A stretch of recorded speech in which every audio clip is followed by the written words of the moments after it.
तो दोस्तों, जैसा कि आपको पता है कि पब्लिक सेक्टर कंपनीज हमारे देश को काफ़ी लंबे समय से अपनी सर्विस दे रही हैं और हमारे देश की इकोनॉमी को संभालने में उनका सबसे बड़ा योगदान है। तो आज हम बात करेंगे इन्हीं पब्लिक सेक्टर कंपनीज के बारे में। तो दोस्तों, सबसे पहले हम बात करेंगे कि पब्लिक सेक्टर कंपनीज आखिर होती क्या हैं। दोस्तों, पीएसयू वही कंपनीज होती हैं जिसमें गवर्नमेंट का, चाहे वो सेंट्रल गवर्नमेंट हो या स्टेट गवर्नमेंट हो, 51% या उससे ज़्यादा स्टेक होता है। तो अब इसमें दो तरह के पीएसयूज आते हैं। पहला आता है सीपीएसई यानी कि सेंट्रल पब्लिक सेक्टर एंटरप्राइजेज, जिसपे सेंट्रल गवर्नमेंट का कंट्रोल होता है। और दूसरे पीएसयूज आते हैं स्टेट पब्लिक सेक्टर एंटरप्राइजेज, जिसपे स्टेट गवर्नमेंट का कंट्रोल होता है। आज की डेट में टोटल 348 सीपीएसईज अभी ऑल ओवर इंडिया अपनी सर्विस देते हैं। अगला पॉइंट आता है दोस्तों कि आखिर क्यों इन पब्लिक सेक्टर कंपनीज को क्रिएट किया गया था। दोस्तों, इंडिपेंडेंस के बाद इंडिया में कोई भी इंडस्ट्रियलाइजेशन नहीं था, क्योंकि हमारे पास इन्वेस्टमेंट के लिए पैसे ही नहीं थे, इंफ्रास्ट्रक्चर भी नहीं था, जिसकी वजह से लोगों को जॉब नहीं मिली और हमारी इकोनॉमी बहुत ज़्यादा स्ट्रगल कर रही थी उस टाइम। इंडियन इकोनॉमी को संभालने के लिए बेसिक और हैवी इंडस्ट्री को डेवलप करना बहुत ज़रूरी था इंडिया को मॉडर्नाइज करने के लिए, और इसके लिए चाहिए था इन्वेस्टमेंट। और यहीं स्टार्ट हुआ नेशनलाइजेशन ऑफ बैंक्स 1969 में, और इसके बाद बाकी पीएसयू भी इस लिस्ट में ऐड होते गए। तो दोस्तों, अगला पॉइंट आता है कि इन पीएसयूज का आखिर हमारी कंट्री में मोटिव क्या है। पहला पॉइंट है इंडिया के लोगों को सर्व करना और बड़े स्केल पर सर्व करना और इंडिया को बिल्ड करना। दूसरा पॉइंट, इंडिया की इकोनॉमिकल ग्रोथ को बूस्ट करना।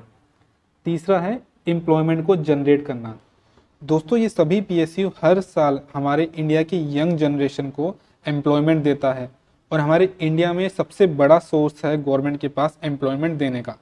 चौथा पॉइंट आता है स्ट्रेटेजिकली इंपॉर्टेंट सेक्टर के लिए इक्विपमेंट को सप्लाई करना।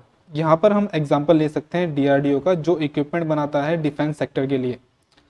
पांचवा पॉइंट है to stop monopoly of private sector. यहाँ हम एग्जांपल ले सकते हैं बीएसएनएल और एमटीएनएल का, जिन्होंने अभी तक मार्केट में मोनोपोली नहीं होने दी है। चलिए दोस्तों, अब बढ़ते हैं अगले पॉइंट की तरफ कि आखिर इन पीएसयू का रोल क्या है इंडियन इकोनॉमी में।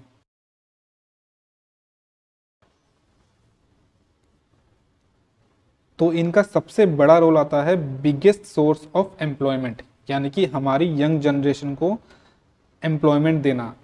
दूसरा पॉइंट आता है पीएसयू कभी भी प्रॉफिट के लिए काम नहीं करता, और इसीलिए ये नेशन बिल्डिंग एक्टिविटीज़ में सबसे ज़्यादा अहम रोल प्ले करते हैं। तीसरा पॉइंट आता है जो पीएसयू हैं वो इंडिया की इंडस्ट्री को डेवलप करते हैं, जो अल्टीमेटली इंडियन इकोनॉमी को बूस्ट करता है। अगला पॉइंट आता है दोस्तों कि हमें यानी सोसाइटी को पीएसयू की ज़रूरत क्यों है। तो इसके लिए पहला पॉइंट है पीएसयू का हाईएस्ट मोटिव होता है नेशन को सर्व करना, ना कि कुछ चंद लोगों को। अगर आप किसी प्राइवेट कंपनी और पीएसयू को देखते हैं तो आपको पता चलेगा कि प्राइवेट कंपनी सिर्फ प्रॉफिट के लिए काम करती है, और प्रॉफिट कुछ लोगों के हाथ में ही सिमट कर रह जाता है। वहीं एक पीएसयू इंडिया के लोगों के लिए काम करती है, प्रॉफिट के लिए नहीं। और जो भी प्रॉफिट इन पीएसयूज को होता है वो गवर्नमेंट के पास चला जाता है, और अल्टीमेटली वो हमारी इकोनॉमी को बूस्ट करता है। दूसरा पॉइंट आता है जो पीएसयू हैं वो जॉब अपॉर्चुनिटीज़ क्रिएट करते हैं सभी तरह के लोगों के लिए और सभी क्लास के लोगों के लिए रिजर्वेशन के ज़रिए, और इंडिया के रूरल पार्ट को भी डेवलप करते हैं। तीसरा पॉइंट आता है पीएसयू इंडिया के रिमोटेस्ट प्लेस जो है वहाँ पे भी अपना सर्विस प्रोवाइड कराता है, भले ही वहाँ पे प्रॉफिट बिल्कुल भी ना हो रहा हो।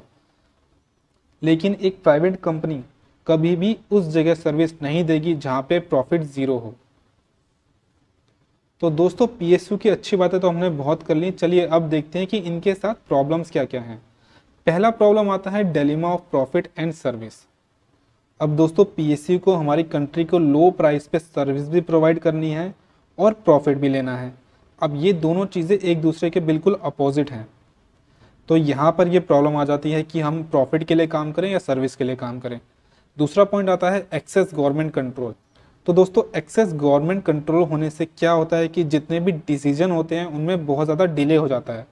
इसका सबसे बड़ा एग्जांपल ले सकते हैं आप बीएसएनएल का 4G। बीएसएनएल ने 4G अभी तक मार्केट में लॉन्च नहीं किया है, जिसका सबसे बड़ा रीज़न है कि बीएसएनएल को हर बार अपने 4G इक्विपमेंट के लिए गवर्नमेंट से परमिशन लेना पड़ता है, जिसके लिए बहुत ज़्यादा समय लगता है।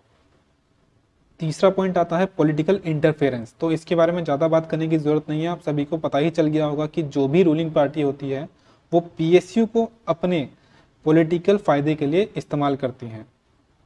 चौथा पॉइंट आता है shortage of resources and technology. दोस्तों इन सभी पीएसयू के पास जो टेक्नोलॉजी और जो रिसोर्सेज होते हैं वो सभी लिमिटेड होते हैं as compared to private company. तो इन्हें अपनी टेक्नोलॉजी अपग्रेड करने में थोड़ा ज़्यादा समय लग जाता है अगर आप इसे किसी प्राइवेट कंपनी से कंपेयर करेंगे तो। अब इस पूरी वीडियो का सबसे बड़ा सवाल ये निकल के आता है कि क्या आज की डेट में पीएसयू इतने कैपेबल हैं कि वो करंट मार्केट में बने रह सकें? तो इसका आंसर है बिग यस। और इसे मैं आपको कुछ एग्जाम्पल के थ्रू समझा सकता हूँ। जब 2007 में वर्ल्ड इकोनॉमिक क्राइसिस आया था तब इंडिया की इकोनॉमिक ग्रोथ उसमें सबसे ज़्यादा कंट्रीब्यूशन था पीएसयू का। और इस पेंडेमिक में भी पीएसयू ने फ्रंट लाइन में रहकर अपनी सर्विस इंडिया के लोगों तक पहुंचाई है बिना किसी बिजनेस प्रॉफिट को देखते हुए।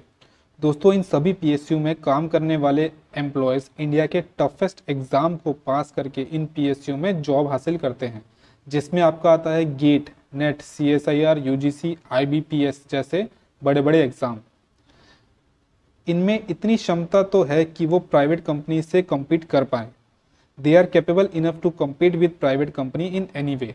आज की डेट में भी लाखों युवा पीएसयू जॉब की प्रिपरेशन कर रहे हैं और वो फ्यूचर में पीएसयू को ज्वाइन करके नेशन को डेवलप करने में अपना योगदान देंगे। तो दोस्तों आज की वीडियो में इतना ही। अगर आपको वीडियो पसंद आता है तो प्लीज़ मेरे यूट्यूब चैनल को सब्सक्राइब कीजिए और वीडियो को लाइक करना मत भूलिएगा। मैं मिलूंगा आपसे अपनी अगली वीडियो में, तब तक अपना ध्यान रखिए। धन्यवाद।